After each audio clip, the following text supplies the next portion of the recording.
ஒரு 6 தொகுதி கொடுத்துருக்குறோம். இந்த 6 தொகுதியும் தோத்துட்டாருன்னு வச்சுக்கோங்க. நீங்க 6 தொகுதி வந்து பொறுப்பாளராக கொடுக்குறீங்க. இந்த 6 தொகுதியும் தோத்துட்டா தனக்கான இமேஜ் சுத்தமா குறைஞ்சிடும். அது அப்பாவுக்கு உடம்பு சரியில்லைங்கிறதெல்லாம் ஒரு அரசியல்வாதி சொல்ற காரணம் அது. அது எலெக்ஷனு ஒரு முக்கியமான டைம் அது. சட்டமன்ற தேர்தலில் நீ மாநில தலைவராக இருந்தால் நீனு கட்சியை வளர்க்குறேன் அப்படி இப்படின்னு பேசிட்டு இருக்கிற நீ வந்து இதெல்லாம் அப்பாவுக்கு உடம்பு சரியில்லை ஆட்டுக்குட்டி உடம்பு சரியில்லைங்கிற கதையாது. நான் வேண்டுகோள் விடுத்திருக்கின்றேன். இந்த நேரத்தில் வந்து கொஞ்சம் தந்தையாருடைய உடல்நிலை அவரை பார்த்துக்கணும். அதனால் இன்னைக்கு அந்த அடிப்படை வேலைகள் என்னால் செய்வதற்கான சாத்தியக்கூறுகள் இல்லை. அவருக்கு ஒரு மாநில தலைவர் பதவியிலேருந்து எடுத்ததுக்கு அப்புறமே அவருடைய செயல்பாடு பார்த்தீங்கன்னா தொடர்ந்து தனக்குத்தானே இம்பார்ட்டன்ஸ் கொடுத்துக்கிறது, தொடர்ந்து பேட்டி. ஏன் மாநில தலைவர் ஒருத்தர் இருக்காரு, பட் ஆனால் இவர் அவர் தனியாக ஆவர்த்தனம் பண்ணிக்கிட்டே இருக்காருன்னு வச்சுக்கோங்க. அந்த ஒரு ஒன்று. ரெண்டாவது, இந்த எலெக்ஷனில் அவருக்கு ஒரு பயம். அவர் நினைச்சிருக்கலாம் ஒருவேளை கொங்கு மண்டலத்தோட பொறுப்பாளராக நம்மளை போடுவாங்கன்னு எதிர்பார்த்துருக்கலாம். ஏதோ ஒரு குறிப்பிட்ட மாவட்டத்துக்காக கொடுத்துருக்கலாம் அவருக்கான விஷயம். பட் இவங்க என்ன பண்ணியிருக்காங்க, திசைக்கு ஒரு தொகுதியாக இருக்கு. அதிமுக பாஜகங்கிறது இந்த கூட்டணிக்கு அப்புறம் அவருக்கு வந்து ஒரு விருப்பம் இல்லாத ஒரு சூழ்நிலை ஒன்று. ரெண்டாவது, பாஜகவை நான் தான் வளர்த்தேன் தமிழ்நாட்டில் அப்படின்னு சொல்கிறத பல தலைவர்கள் ஏற்றுக்கல. என்ன காரணம்னா, பாஜகங்கிறது வந்து ஒரு சித்தாந்தம் அடிப்படையிலான கட்சி. பல தலைவர்கள் வந்து ஏற்றுக்கவே இல்லை, அவங்களாம் விரும்பவும் இல்லை. அது இப்போ ஒரு காரணத்தை தேடிட்டாரு. நான் பொறுப்பு கொடுக்குறப்ப நான் வேண்டான்னு சொன்னேங்க, இப்போ என்னால் கண்டிப்பாக எலெக்ஷனை கண்டக்ட் பண்ண முடியாது, சாரி அப்படின்னு சொல்கிறதுக்கு முன்னாடியே ஒரு காரணத்தை தேடுகிறார். முழுக்க இந்த பயத்திற்கு காரணம் செந்தில் பாலாஜி கொடுத்த ஒரு ஷாக். ஏற்கனவே ஒரு முறை அடி வாங்கிட்டீங்க, 2 முறை செந்தில் பாலாஜிட்டாக தோத்துட்டார். இந்த ஒரு ரியாக்ஷனுக்கு காரணம் என்னை பொறுத்தவரை அவருக்கு தனக்கான இம்பார்ட்டன்ஸ் இல்லை அப்படிங்கிற ஒன்று. ரெண்டாவது, தோல்வி பயம். ஏற்கனவே சட்டமன்ற தேர்தலில் தோற்றுட்டோம், இப்போ பாராளுமன்றத்தில் மீண்டும் ஒரு தோல்வின்னா அவருக்கான இமேஜ் சுத்தமாக டேமேஜ் ஆகும். இங்கே ராசி இல்லாத ஒரு அரசியல் தலைவராக ஆயிடுவார்.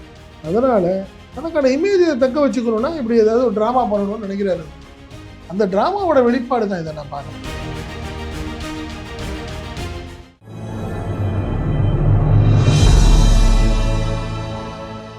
தமிழ் நியூஸ் நேயர்களுக்கு வணக்கம். இன்றைய நேர்காணலில் நம்முடைய இருப்பவர் தமிழ் நியூஸோட ஆசிரியர் மற்றும் பத்திரிகையாளர் செந்தில் சார். சார் வணக்கம். வணக்கம் முக்கியம். வணக்கம் சார். திரு அண்ணாமலை அவர்கள் இன்றைய தினம் அறிவித்திருக்கக்கூடிய அறிவிப்பு ஒரு அன்எக்ஸ்பெக்டடான ஒரு அறிவிப்பாக பார்க்கப்படுது.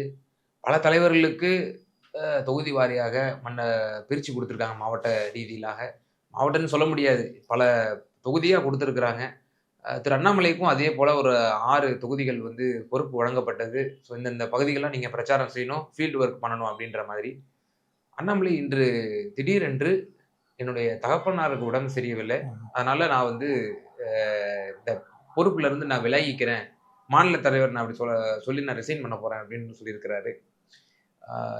இது எப்படி பார்க்கிறது? அரசியலில் இப்படிப்பட்ட ஒரு ஓய்வு எடுத்தது உண்டா? தலைவர்கள் இப்படிப்பட்ட ஒரு அறிவிப்பை செஞ்சிருக்காரு. இல்லை, அண்ணாமலை வந்து ஒரு அண்ணாமலையோட பாலிசியை பார்த்தீங்கன்னா, கல்யாண வீட்டில் மாப்பிள்ளையாக இருப்பேன், துக்க வீட்டில் நான் அப்படி தான் இருப்பேன் அப்படிங்கிற மாதிரி ஒரு மனநிலை உள்ள நபர் அவர்னு வச்சுக்கோங்களேன்.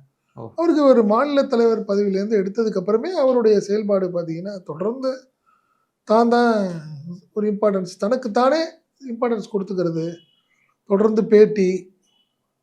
ஏன் மாநில தலைவர் ஒருத்தர் இருக்காரு, பட் ஆனால் இவர் தனியாக ஆவர்த்தனம் பண்ணிக்கிட்டே இருக்காருன்னு வச்சுக்கோங்களேன். அந்த ஒரு அடிப்படை ஒன்று. ரெண்டாவது, இந்த எலெக்ஷனில் அவருக்கு ஒரு பயம். அந்த பயத்தை வந்து நம்ம சுட்டி காட்டியே ஆகணும். காரணம் என்னன்னா, 2021 தேர்தலில் அவர் அரவாக்குறிச்சியில் போட்டிக்கிட்டு கிட்டத்தட்ட எவ்வளவு ஒரு 24,000க்கு மேலே வாக்குகள், கிட்டத்தட்ட 20,000 வாக்குகள் வித்தியாசத்தில் தோல்வியடைந்தார்.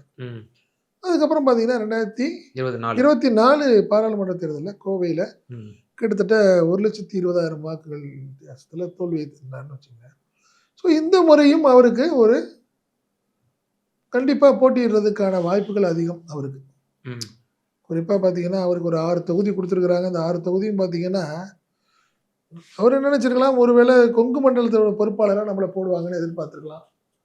ஏதோ ஒரு குறிப்பிட்ட மாவட்டத்துக்காக கொடுத்துருக்கலாம் அவருக்கான விஷயங்கள். பட் இவங்க என்ன பண்ணியிருக்காங்க, திசைக்கு ஒரு தொகுதியாக இருக்குது. சென்னை 1, மதுரை 1, என்ன அதுக்கப்புறம் பார்த்தீங்கன்னா காரைக்குடி பார்த்தீங்கன்னா சிவகங்கை, அது என்ன பத்மநாபபுரம் வந்து கன்னியாகுமரி. விருகம்பாக்கம் சென்னை. ம். இப்படி பார்த்தீங்கன்னா 6 தொகுதியும் 6 திசையில் இருக்கு. ம். எப்படி டிராவல் பண்ண முடியும்? இது அவர் அசிங்கப்படுத்துற மாதிரி ம். ஒரு விஷயத்த வந்து நைனா நாகேந்திரன் அப்படி பண்ணியிருக்காரு. ம். இல்ல ரெண்டாவது இவருக்கு மட்டும் அப்படி பொறுப்பு வழங்கின மாதிரி தெரியலையே. ஹெச் ராஜாவுக்கு கொடுத்துருக்காங்க. பொன் ராதாகிருஷ்ணன் இல்ல எல்லாமே இது கொடுத்துருக்காங்க. அதான் வானதி அவர் என்ன ஸ்ரீனிவாசன். நினைக்கிறாரு, எனக்கு இம்பார்ட்டன்ஸ் கொஞ்சம் அதிகமா இருந்திருக்கணும். அட்லீஸ்ட் எனக்கு ஒரு ம். 2, 3 மாவட்டம் கொடுத்துருக்கணும் எனக்கு. ஓ. தொகுதிகள்னு கொடுக்குறீங்க நியாயமா எனக்கு. நான் ஒரு உங்கள மாரியா நான் ஒரு முக்கியமான ஆளு ம். அப்படிங்கிற மாதிரி தன்னை நினச்சிக்கிட்டு இருக்கிறாருல அவர். இன்னும் வரைக்கும் கூட பார்த்தீங்கன்னா அவருடைய செயல்பாடுகள்லாம் பார்த்தீங்கன்னா அவர் மாநில தலைவர் தான். நான் நாளை மறுநாள் வந்து மத்திய அமைச்சர் ஆக போகிறேன், ம். எனக்கு அகில இந்திய பொறுப்பு வரப்போகுதுங்கிற ஒரு இமேஜை ஏற்படுத்திக்கிட்டு தொடர்ந்து தன்னை சுற்றி ஒரு கூட்டத்தை இருக்கணும் அப்படிங்கிற ஒரு எண்ணத்திலேயே அவர் ஓடிட்டு இருக்காருன்னு வச்சுக்கோங்க. ம். பட் இப்போ அவருக்கான இம்பார்ட்டன்ஸ் சுத்தமாக குறையுது. ரெண்டாவது 6 தொகுதிக்கு தான் அவர் இன்சார்ஜ். இதெல்லாம் தன்னை வந்து சிறுமைப்படுத்துகிற மாதிரி அவர் ஃபீல் பண்ணுறாரு அண்ணாமலை. ஒன்று. ரெண்டாவது அவருக்கு ஒரு தோல்வி பயம். அப்படிதான் நான் பார்க்குறேன். அந்த சிங்காநல்லூர் அதில் இருக்குது. பட் இந்த முறை அவர் சிங்காநல்லூர் தொகுதியில் அவர் நிற்க போகிறாரு, அவருக்கு சீட்டு கொடுக்க போகிறாங்க அப்படின்னு ஒரு டாக் ஓடிட்டு இருக்கு. சிங்காநல்லூர் கண்டிப்பாக அவரால் ஜெயிக்க முடியாது. ம். குறிப்பாக பார்த்தீங்கன்னா அங்கே நாயுடு கம்யூனிட்டி அதிகம், ஓ. இவர் கவுண்டர். ம். ஸோ இந்த ஒரு சூழ்நிலை இதெல்லாம் தாண்டி அங்கே செந்தில் பாலாஜியுடைய பொறுப்பு அமைச்சர் அவர் தான். என்ன அவர் தான் பொறுப்பு. திமுகவில் மேற்கு மண்டல பொறுப்பாளராக இருக்கார். கண்டிப்பாக விட மாட்டாங்க அந்த ஒரு விஷயம். ரெண்டாவது அவருக்கு ஒரு பயம் என்னன்னா, இந்த ஒரு 6 தொகுதி கொடுத்துருக்குறோம், இந்த 6 தொகுதியும் தோத்துட்டாருன்னு வச்சுங்க. நீங்கள் 6 தொகுதி உங்கள் பொறுப்பாளராக கொடுக்குறீங்க, இந்த 6 தொகுதியும் தோத்துட்டா தனக்கான இமேஜ் சுத்தமாக குறைஞ்சிரும். ம். எங்கள் அப்பாவுக்கு உடம்பு சரியில்லைங்கிறதெல்லாம் ஒரு அரசியல்வாதி சொல்கிற காரணம் அது. ஒரு எலெக்ஷனு ஒரு முக்கியமான டைம் அது. சட்டமன்ற தேர்தலில் நீ மாநில தலைவராக இருந்தால் நீனு கட்சியை வளர்க்குறேன் அப்படி இப்படின்னு பேசிட்டு இருக்கிற நீ வந்து இதெல்லாம் அப்பாவுக்கு உடம்பு சரியில்லை, ஆட்டுக்குட்டி உடம்பு சரியில்லைங்கிற கதையாது. தனியா இல்ல 2024 தனி அணி அமைச்சு 18% வாக்குகளை பெற்றவர். அவர் கோவையில ஜெயிப்பாருன்னு சொல்லி யாருமே அவருடைய ஆதரவாளர்களே சொல்ல முன் வராத அந்த அளவுக்கு எல்லா தொகுதிகளிலும் வந்து இழந்து ஒரு கணிசமான பெர்சன்டேஜ் மட்டும் தான் அவரால் காமிக்க முடிஞ்சிச்சு. அப்ப அந்த தோல்வியெல்லாம் தாங்கியவர் ஒரு இதெல்லாம். விஷயம் நான் என்ன சொல்றேன், அண்ணாமலைக்கு வந்து ஒரு ஒரு இளைஞர்கள்ட்ட ஒரு ஈர்ப்பு சக்தி இருந்தது, அதுலலாம் மாற்றம் கிடையாது. ஒரு கூட்டம் வந்தது அவருக்கான விஷயம். வடா அண்ணா திமுக பாஜகங்கிறது இந்த கூட்டணிக்கு அப்புறம் அவர் ஒரு பெரிய அவருக்கு வந்து ஒரு விருப்பம் இல்லாத ஒரு சூழ்நிலை ஒன்று. ரெண்டாவது பாஜகவை நான் தான் வளர்த்தேன் தமிழ்நாட்டில் அப்படின்னு சொல்கிறத பல தலைவர்கள் ஏற்றுக்கல. என்ன காரணம்னா பாஜகங்கிறது வந்து ஒரு சித்தாந்தம் அடிப்படையிலான ஒரு கட்சி. அதில் அண்ணாமலை தான் கட்சியை வளர்த்தாருன்னு எப்படி சொல்ல முடியும்? இப்போ மோடி சொல்கிற மாதிரி தான், அமித்ஷா சொல்கிற மாதிரி அப்படி கிடையாது. இது ஆர்எஸ்எஸ் சித்தாந்தத்தில் வந்து ஒரு கட்சி. இந்த கட்சியில் அண்ணாமலை தான் கட்சியை வளர்த்தாருன்னு சொல்கிறதே கூட பல தலைவர்கள் வந்து ஏற்றுக்கவே இல்லை. அவங்களாம் விரும்பவும் இல்லை, அப்படி பேசுகிறத விரும்பலைன்னு வச்சுக்கலாம். ஒன்று. ரெண்டாவது பட் அவருடைய இந்த ஒரு ரியாக்ஷனுக்கு காரணம் என்னை பொறுத்தவரை அவருக்கு தனக்கான இம்பார்ட்டன்ஸ் இல்லை அப்படிங்கிற ஒன்று. ரெண்டாவது தோல்வி பயம். காரணம்னா ஏற்கனவே சட்டமன்ற தேர்தலில் தோத்துட்டோம், இப்போ பாராளுமன்ற மீண்டும் ஒரு தோல்வின்னா அவருக்கான இமேஜ் சுத்தமாக டேமேஜ் ஆகிடும். நீங்கள் ராசி இல்லாத ஒரு அரசியல் தலைவராக ஆயிடுவார். அதனால் தனக்கான இமேஜை தக்க வச்சுக்கணுன்னா இப்படி ஏதாவது ஒரு ட்ராமா பண்ணணும்னு நினைக்கிறாரு அவர். அந்த ட்ராமாவோட வெளிப்பாடு தான் இதை நான் பார்க்குறேன். நம்ம என்ன இது காரணம் தேடுறது, அது அப்பாவுக்கு உடம்பு சரியில்லைங்கிறது ஒரு காரணமா? இல்லை, இப்போ இன்னொரு காரணமும் சொல்லப்படுது. அவர் பிஎம்ஓக்கு இன்னொரு ரிப்போர்ட் அனுப்புனாரு. 2 இரட்டை இலைக்கு ஒரு தாமரை அப்படிங்கிற லெவலில் வந்து நம்ம சீட்டு பகிர்வில் வந்து அணுகணும். நம்ம வந்து 2024 நம்ம கூட்டணி விட்டு முறிச்சிட்டு போனவர், சீட்டு 12 சீட்டு தரமாட்டேன்னு போனவர், சட்டமன்ற தேர்தலில் நம்மள்ட்ட காம்ப்ரமைஸ் பண்ணி வந்திருக்கிறாரு. அப்போ நாம வந்து இருக்கக்கூடிய 11.4% வாக்கை வந்து தக்க வைக்கிறதுக்கு 2 இரட்டை இலைக்கு ஒரு தாமரை அப்படிங்கிற அடிப்படையில நம்ம அமித்ஷாக்கு தெரியாத ஒரு விஷயம் ஒரு புதுசாக தெரிய போதாங்க.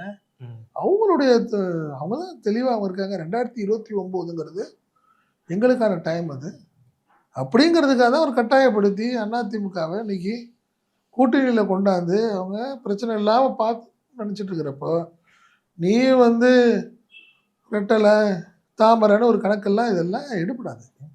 ரெண்டாவது அதுதான் நான் சொல்கிறேன், என்னுடைய ஐடியா கொண்டாந்தீங்கன்னா நீங்கள் கட்சியை வளர்க்கலான்னு நீங்கள் சொல்கிறதுக்கெல்லாம் எப்படி யார் ஏற்றுக்குவான்றனால அவங்களுக்கு தெரியும். நீங்கள் நிர்மலா சீதாராமனாக இருக்கட்டும், ம். அமித்ஷாவாக இருக்கட்டும், அதை தாண்டி மோடி இருக்கிறாரு. இவங்கெல்லாம் செய்கிற கால்குலேஷன் வேற இல்லையா? அவங்க சொல்கிறத கேட்டுக்கிறது தானே நீனு.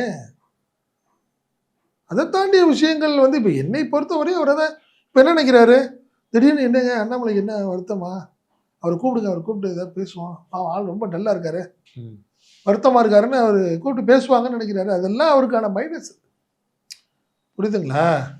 கண்டிப்பாக பெரிய மைனஸ் தான், அதில் ஒன்றும் மாற்றம் இல்லை. அவருக்கு நல்லாவே தெரியும் திமுக கூட்டணி கொஞ்சம் ஸ்ட்ராங்காக இருக்குது, இந்த முறை கண்டிப்பாக ஸ்ட்ராங்காக இருக்கும், நம்ம தோல்வியை சொல்லுவோம்.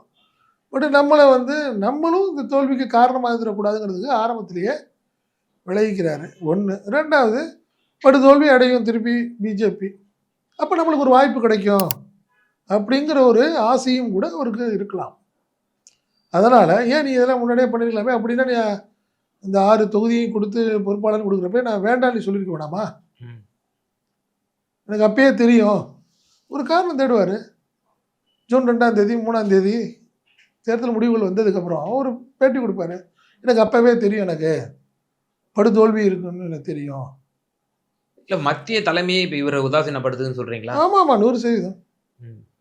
நீ அவரை கூப்பிட்றதே இல்லையாங்க, பெருசாக டிஸ்கஷனுக்கே ம். இல்லையாங்க. ம். இப்போ கூட வந்து பியூஷ் கோயல் வந்து எல்லாத்தையும் டிஸ்கஸ் பண்ணார். அப்போ அண்ணாமலையை கூப்பிடவே இல்லையா? சபையில இல்ல. ம். அவரை கூப்பிடல. அதே மாதிரி அமமுக ம். இவர் டிடிவி தினகரன் அவர்கள். ஜாயின் பண்ணுற அன்னைக்கு அவரை கூப்பிடவே இல்லை. இன்னும் சொல்ல போனா கூட்டணி முறிஞ்சதுக்கு அப்புறம் அவர் தான் போய் பார்த்தாரு. பிரைம் மினிஸ்டர் ஸ்டேஜில் அவர் இல்லை. ம். ஸோ தொடர்ந்து அவர் புறக்கணிக்கப்படுகிறாரு, ஒரு விஷயம். ரெண்டாவது, இந்த திசைக்கு ஒரு தொகுதின்னு ஒரு 6 தொகுதியை கொடுத்து நம்மளை அசிங்கப்படுத்துகிறாங்கன்னு நினச்சிருக்கலாம். இதெல்லாம் தாண்டி அப்பா உடம்பு சரியில்லை, நான் ஏற்கனவே வந்து இன்சார்ஜே வேணாம் என்ன, இப்போ நீங்கள் சீட்டு கொடுத்தீங்கன்னா என்னால் பண்ணவே முடியாது அப்படின்னு சொல்லுவார். இப்போ ரொம்ப ஆக்டிவாக காட்டிக்கிட்டார். இப்போ உங்களுக்கு சீட்டு கொடுப்பாங்கல்ல, கொடுக்கும்போது அவர் எப்படி அவாய்ட் பண்ண முடியும்? ம். அது இப்போ ஒரு காரணத்தை தேடிட்டாரு. நான் பொறுப்பு கொடுக்குறப்ப நான் வேண்டான்னு சொன்னேங்க, இப்போ என்னால் கண்டிப்பாக எலெக்ஷனை கண்டக்ட் பண்ண முடியாது, சாரி அப்படின்னு சொல்கிறதுக்கு முன்னாடியே ஒரு காரணத்தை தேடுகிறார். முழுக்க முழுக்க இந்த பயத்திற்கு காரணம் செந்தில் பாலாஜி கொடுத்த ஒரு ஷாக். ஏற்கனவே ஒரு முறை அடி வாங்கிட்டீங்க, 2 முறை செந்தில் பாலாஜிட்ட தோத்துட்டார். ஒன்று அரவாக்குறிச்சி, 2வது கோயம்புத்தூர் பாராளுமன்ற தேர்தல். மீண்டும் செந்தில் பாலாஜிட்ட மோதினாங்க, மாற்றமே இல்லை. இல்ல சார், நிச்சயமா அவ ஏற்கனவே தேர்தல் களத்தை தோற்கடிச்சாங்க. இவர் எப்படி அதிகார துஷ்பிரயோகம் செஞ்சு திரு செந்தில் பாலாஜி அவர்களை வந்து சிறைக்கு அனுப்புனதை நம்ம இருக்கிற பார்த்தோம். நம்ம இப்போ இந்த தேர்தலில் இப்போ அண்ணாமலை அவர்கள் போட்டியிட மாட்டார் என்ற ஒரு இமேஜ் வந்து இப்போ இந்த அறிவிப்பின் மூலம் தெரிய வர்றதை நம்மளால பார்க்க முடியும். 100%. அப்போ அவர் பாஜகவில் ஒன் ஆஃப் தெம் காட்ரேவா அவர் இருக்கிறார். அப்படிங்கிற பட்சத்தில் அவர் இபிஎஸ்க்கு எதிரான என்னென்ன வேலைகள்லாம் செய்வதற்கான வாய்ப்புகள் இருக்குன்னு நினைக்கிறேன். நம்ம ஏற்கனவே சொல்லியிருக்கோம், கண்டிப்பாக விடமாட்டார் அவர். கொங்குல அதிமுக பாஜக கூட்டணிக்கு வெற்றி வாய்ப்பு உள்ள தொகுதிகளை எல்லாம் மோஸ்ட்லி தனக்கான ஆதரவாளர்கள் எதிராக எந்த அளவுக்கு எதிராக ஒர்க் பண்ண சொல்ல முடியுமோ சொல்லுவார் மறைமுகமாக. அதிமுக பாஜக கூட்டணிக்கு திமுகவுக்கு ஈக்குவலாக அண்ணாமலையும் ஒர்க் பண்ணுவார். ஸ்லீப்பர்ஸ் எல்லாம் இருந்து காலி பண்ணுறதுக்கு என்னென்ன வேலைகளோ எல்லா வேலையும் பண்ணுவார். அதிலெல்லாம் மாற்றம் இல்லை. ஒரு விஷயம், நீங்கள் சாதாரணமாக திமுக அதிமுக மாதிரி பிடிக்கலன்னு சொல்லி வெளியே வர முடியாது. அண்ணாமலை போய் ஒரு பெரிய சிக்கலில் மாட்டிக்கிட்டார். அவருக்கு நல்லாவே தெரியுது பாஜக இனிமேல் நம்மளுக்கு பெரிய இம்பார்ட்டன்ஸ் கிடைக்காது. காரணம் என்னென்னா, அவர் மேலே அடுத்தடுத்த நிறைய புகார்கள், பண விஷயங்கள், இந்த மாதிரி விஷயங்கள்லாம் ஒரு பெரிய லெவலில் ரெக்கார்டிங்கெல்லாம் மாட்டிக்கிட்டார். திமுகவோ அதிமுக வந்து என்ன பண்ணியிருப்பாங்க, வெளியே போயிட்டு தனி கட்சி ஆரம்பிச்சிருவாங்க. இவர் இன்னமும் கூட தனி கட்சி ஆரம்பிக்க போகிறாருன்னு ஒரு சொல்லிகிட்டே இருக்கிறாரு. வெளியே வர முடியாது. வெளியே வந்தால் பிஜேபியுடைய ஆக்டோபஸ் கரங்களில் கண்டிப்பாக மாட்டினாரா என்ன ஆயிரும், சிக்கி சின்ன படம் ஆயிடுவார். அவ்வளோ ஈஸியாக பிஜேபியோடைய கன்சர்ன் இல்லாமல் அவர் வெளியே வர முடியாது. அரசியலை விட்டு விலகலாம், நான் வந்து அமைதியான விவசாயம் போய் பார்க்க போகிறேன், பண்ணைக்கு போகிறேன், ஆடை மேய்க்க போகிறேன், மாடை மேய்க்க போகிறேன்னு சொல்லலாம். தனி கட்சி ஆரம்பித்து பிஜேபிக்கு எதிராகவே இருந்து பண்ண விட்டுருவாங்களா அவங்க? ஸோ அதனால தான் அண்ணாமலைக்கு ஒன்றும் சொல்ல முடியாத ஒரு சோகத்திலையும் துக்கத்திலையும் இருக்காரு. அதனால அடுத்தால அதோட வெளிப்பாடு தான் இதெல்லாம். ஆனால் இப்போ நம்ம அப்படி சொல்லிக்கிறோம், ஆனால் மத்திய தலைமை அவரை வந்து உதாசீனப்படுத்தலை. அவர் மத்திய தலைமை என்ன அசைன்மெண்ட் கொடுத்துருக்காங்கன்னா, பிரிந்த ஓபிஎஸ் டிடிவி தினகரன் இன்னும் இருக்கக்கூடிய வெளியில் உள்ள பார்ட்னர்ஸ் நம்ம எல்லாத்தையும் டிடிவியை சேர்க்கிற அன்னைக்கு அவர் கூட ND வந்திருக்கணுமேங்க. ம், அவர் தான் பேசி கூப்பிட்டு வந்திருந்தாருன்னா ம், அவருக்கு ஒரு இம்பார்ட்டன்ஸ் கொடுத்துருப்பாங்க மாட்டாங்களா? டிடிவி வந்த அன்னைக்கு அவர் வந்திருக்க வேணாமா கூட? ம், அதெல்லாம் வாய்ப்பே இல்லை கிம். அதான் சொல்றேனே, மத்திய தலைமை அண்ணாமலையை புறக்கணிக்க ஆரம்பிச்சிருச்சு. இல்லைன்னா தைரியமா 6 தொகுதிகளுக்கு வந்து நயினார் அவருக்கு போடுவாரா? தமிழிசைக்கு போட்டிருக்காரு.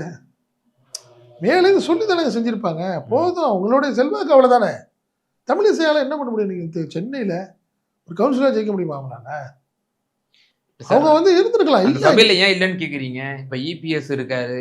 கடந்த காலத்துல எப்படி இப்ப ஒரு கசப்பான ஒரு உணர்வு இருக்கு 2 பேருக்கும் வந்து ஒரு ஒரு இணக்கமான போக்கு இல்ல. அந்த சபையில இபிஎஸும் இருப்பாரு, தினகரனும் இருப்பாரு. அண்ணாமலையும் இப்ப அவங்க ஒருவேளை இருந்தான் அப்படின்னா பாருங்க அவர் முடிவெடுக்க முடியாது. முரண்பாடுகள் மொத்த ஒரு அவரு முடிவெடுக்க முடியாதுன்னு நான் ம், அண்ணாமலை முடிவெடுக்கக்கூடிய சூழ்நிலையில் அவர் இருக்காரான்னு கேட்குறேன். இப்போ பிரைம் மினிஸ்டர் கூப்பிடுறாரு, இல்லைங்க வரமாட்டாங்க, அங்கே அண்ணா இவரெல்லாம் உட்காந்துருக்காரு ம், ஸ்டேஜில், எடப்பாடி பழனிசாமி உட்காந்துருக்காரு, ம். நான் வரமாட்டேன்னு சொல்ல முடியுமா? அந்த தைரியம் இருக்குதான்னு கேட்குறேன் நான். என்ன பேசுறீங்க? அதெல்லாம் வாய்ப்பே இல்லை. பிஜேபி கடந்த அமித்ஷா அவர்களுடைய தமிழகம் வரும்போதே ஒரு மீட்டிங்ல அவர் புறக்கணிச்சாரு. நிர்மலா சீதாராமன் மீட்டிங்ல வந்து புறக்கணிச்சாருன்னு எப்படி சொல்றீங்க? இடம்பெறல அவர். கூப்பிடலன்னு அர்த்தம் தானே அது? ம், அது எப்படி புறக்கணிப்புன்னா? லிஸ்ட் ஏற்கனவே ப்ரெஸ் நோட் எல்லாம் கொடுத்துருந்தாங்க, அந்த 6 பேர் கலந்துக்கங்கன்னு சொன்னாங்க, இவர் போலையா? ம், கூப்பிடலன்னு அர்த்தம். கூப்பிடலன்னா போகாம தான் இருக்க முடியும். ஆனால் சொல்லிக்கலாம். அதுதான் சொல்கிறேன். இந்த முறை அவருக்கு வந்து இந்த எலெக்ஷனில் எங்கே நம்மளை வந்து கேண்டிடேட்டாக அனௌன்ஸ் பண்ணிடுவாங்களோன்னு ஒரு பயம். ம், ம். அதன் தொடர்ச்சி இதுக்கான விஷயங்களை இப்போ ஆரம்பிச்சிருக்காரு. கண்டிப்பாக நீங்கள் சீட்டு கொடுக்குற மாதிரி இருந்தது, நீங்கள் ஒன்று சூலூர் இல்லைன்னா பல்லடம் இதில் கொடுத்தாவது பரவாயில்ல, ம். நம்மளை கொண்டு போய் சிங்காநல்லூரில் திணிச்சிருவாங்க போல் இருக்குன்னு ஒரு பயம் வந்துருச்சு. என்ன அதனால் அதான் எலெக்ஷன் தோல்வி, தொடர் தோல்விங்கிறது நம்ம வந்து அடுத்தடுத்த விஷயங்கள் இனி ஃபியூச்சர் நம்மளை பெருசா லெவலில் பாதிக்கும் ம். அப்படிங்கிற ஒரு அப்போ பயம் தான். இதுல வந்து அப்ப அப்பர் ஹேண்ட் இபிஎஸ் தானே அப்பட்டமா தெரியுதுல்ல. இபிஎஸ் அவர் சாதிச்சிட்டார்ல. யாரெல்லாம் அடிக்க இபிஎஸ் வேண்டியது. யாரை வச்சு அடிக்கிறாரு? நயினா நாகேந்திரன் வச்சு அடிக்கிறார். ஓ. சைலண்டா அடிக்கிறார். அண்ணாமலையை டேமேஜ் பண்றது இபிஎஸ் டைரக்டா பண்றது இல்ல, நயினாரை கையில வச்சிருக்காரு. முன்னாள் அதிமுக மாஜியும் கூட. ஆமா, அப்படிங்கிற அடிப்படையில நயினாரை வச்சு ம். இவர் எவ்வளவு அசிங்கப்படுத்த முடியுமோ படுத்துறாரு. ஓ. வேற வழி இல்லாம அண்ணாமலையும் சகிச்சிட்டு இருக்க வேண்டிய கட்டாயத்தில் இருக்காரு. அவரால் வேற ஒன்றும் பண்ண முடியாதுங்கிறேன். ஸோ இப்போ சீட் ஷேரிங்கும் இப்போ ஓரளவு இப்போ இந்த மூவ்ஸ் மூலியமா தெரிய வருதா? இப்போ உத்தேச பட்டியல் ஒன்று இந்த வெளியிட்டு 6 தொகுதியுமே பிஜேபியோடைய கன்சர்ன்ல இருக்கு. ஓ. இந்த 6 தொகுதியும் கேட்குறாங்க. அவங்க ம், மோஸ்ட்லி 5 வாங்கிடுவாங்க. ம், இது பொறுப்பு போட்டிருக்காங்கல்ல, அந்த 5 தொகுதியாவது கண்டிப்பாக வாங்கிடுவாங்க. அதனால மாற்றம் இல்லை. அதனால நீங்கள் சீட் ஷேரிங் விஷயத்தில் பிஜேபி தான் தெளிவாக இருக்கு. 49 நம்ம ஏற்கனவே போட்டோம். 49 நம்ம போட்டிருந்தோம். அதெல்லாம் இதில் வருது. இந்த எல்லாமே அப்படியே வருது. ஓ. புரியுதுங்களா உங்களுக்கு? அதனால இந்த முறை எவ்வளோ நயினார் அசிங்கப்படுத்தினாலும் சரி. இல்லை சார், அதான் சார் இப்போ இபிஎஸ் கொடுக்கக்கூடிய ஆஃபரை அப்படியே கை கட்டி நின்று வாங்கிட்டு போற நிலைமையில தான் இருக்கு போலையா பாஜக. இப்போ இதன் மூலியமா தெரிய வருது. அது எப்படி சொல்றீங்க? ம். 49 சீட்டு கேட்குறவங்க இல்லை சார், இப்போ 49 சீட் அவங்க பட்டியல் கொடுத்துருக்காங்க. சரி நம்ம உத்தேச பட்டியல பார்த்தோம், பாமகவுக்கு நிகராக தான் இவங்களுக்கும் கொடுக்குற மாதிரின்ட்டு. சரி. இப்போ கடந்த முறை 23 பாமக கொடுத்திருந்தாங்க, இந்த முறை 23 உங்களுக்கு எய்மே கிடையாதுங்க. 2029 தாங்க. இங்கே எடப்பாடி ஜெயிச்சா என்ன, தோத்தா என்னங்க உங்களுக்கு? சொல்லுங்க பாப்போம். எடப்பாடி பழனிசாமி ஜெயிச்சா என்ன, தோத்தா என்ன? இந்த 4 சீட்டு ஏற்கனவே இருக்கிற 4 எம்எல்ஏ சீட்டை போனா பரவாயில்லன்னு தான் நடப்பாங்க அவங்க. நீ எடப்பாடி பழனிசாமி என்ன பெரிய மக்கள் கவர்ச்சி தலைவர்? அவரு 20% வாக்குகள் கொண்ட ஒரு கட்சியினுடைய பொதுச்செயலாளர். இது நம்மளுக்கு தேவை. எப்போ தேவை? 2029 பாராளுமன்ற தேர்தலில் நம்மளுக்கு தேவை. ஸோ அதனால் வரை வெயிட் பண்ணுவாங்க. அவங்களுக்கான டைம் அது, அவ்வளோதான். அதனால் எடப்பாடி பழனிசாமி சொல்கிற விஷயங்கள் எல்லாத்தையுமே கேட்டுக்கிறாங்க. ஏன்னா எடப்பாடி பழனிசாமியை பற்றி நல்லா தெரியும் அவங்களுக்கு. கடைசி நேரத்தில் ஏமாற்றக்கூடிய ஆள். ஸோ அதனால் அவங்க வெயிட் பண்ணுறாங்க, அவ்வளோதான். நான் அப்படி தான் பார்க்குறேன். அதை நீங்கள் வந்து எடப்பாடி பழனிசாமிக்கு வெயிட் கொடுக்குறாங்கிறதெல்லாம் நம்ம வந்து ஏற்றுக்கவே முடியாது இந்த விஷயம். ஸோ இப்போ இறுதியான ஒரே ஒரு கேள்வி, அப்போ அண்ணாமலை அவர்கள் தொடர்ந்து தனி கட்சி துவங்க போகிறாரு. அவருக்கு அங்கங்கே மாவட்டங்கள் எல்லாம் வந்து ரசிகர் மன்றம்லாம் வந்து பார்த்துருந்தோம். அது சம்பந்தமாக பல டிஸ்கஷன் வந்து நம்ம தமிழ் வாயிலாக நம்மளே கொடுத்துருக்கோம். இப்போ அதுக்கு உண்டான பணிகளை வந்து மேற்கொள்வாரா இப்போ இல்லை, அல்லது வேற என்ன அவர் முடிவெடுப்பாங்க? வாய்ப்பு இல்லாத ஒரு சூழ்நிலை தான். அதான் நான் சொல்கிறேன். நான் திமுக அண்ணா திமுக மாதிரி அவர் நினச்ச மாதிரி இன்னைக்கு ரிசைன் பண்ணிட்டு நாளைக்கு காலையில் கட்சி ஆரம்பிக்க முடியாதுங்கிறேன் நான். பிஜேபி ம். ஒரு காலத்திலையும் அண்ணாமலையை தனியாக டெவலப் ஆகிறத விடாது கேம். அதிலலாம் மாற்றமே இல்லை. ம்ஹும். ஒன்றும் இல்லாத ஒரு விஷயம். நீங்கள் விஜயை போட்டு என்ன பாடுபடுத்துகிறாங்க? அதே மாதிரி இவர் இன்னைக்கு வந்து நீ ஒரு கட்சியில் ஒன்று மாநில தலைவராக வச்சுருந்தோம், இப்போ கொஞ்சம் வெயிட் பண்ணு அப்படின்னு சொல்கிறா, நீ ஒரு தனி கட்சி ஆரம்பிக்கிறியா? உண்டுலன் பண்ணிட மாட்டாங்களா? அதெல்லாம் மாற்றமே கிடையாது. தனி கட்சிங்கிறதுக்கெல்லாம் வாய்ப்பே இல்லை. அதெல்லாம் கனவு தான். மீடியாக்கள் வேணால் நம்மலாம் பேசிகிட்டே இருக்கலாம், நாளைக்கு தனி கட்சி ஆரம்பிக்க போகிறாரு அன்றைக்கி, அதுக்கெல்லாம் வாய்ப்பு இல்லை. பிஜேபி சொல்கிறத கேட்கணும், மேலே இருந்து தலைமை என்ன சொல்லுதோ அதை கேட்கணும், அவ்வளோதான். இல்லையா ஓரமாக உட்காந்துட்டு அதை மட்டும் பார்த்துக்க அப்படிங்கிறது மட்டும்தான் அவங்களுடைய விஷயம். அப்படி தான் நான் பார்க்குறேன். நிச்சயமா சார். மத்திய தலைமையே திரு அண்ணாமலை அவர்களை உதாசீனப்படுத்தி விட்டது. அவர் ஓரங்கட்டப்படுகிறார் கட்சியிலிருந்து என்பது போன்ற பல கருத்துக்களை சொல்லியிருக்கீங்க. ஸோ இதில் இபிஎஸ் அப்பர் ஹேண்டு நயினார் நாகேந்திரன் அப்படின்ற மாதிரி சொல்லியிருக்கீங்க. ஸோ பாஜகவிலேயே அப்போ குரூப்பிசம் உண்டாகி இருக்கிறது, இதன் மூலியமாக அப்பட்டமாக மேலும் நிரூபணமாக இருக்கிறது. ரொம்ப நன்றி உங்களோட நேரத்தை பயந்து. நன்றி வைக்கும். நன்றி.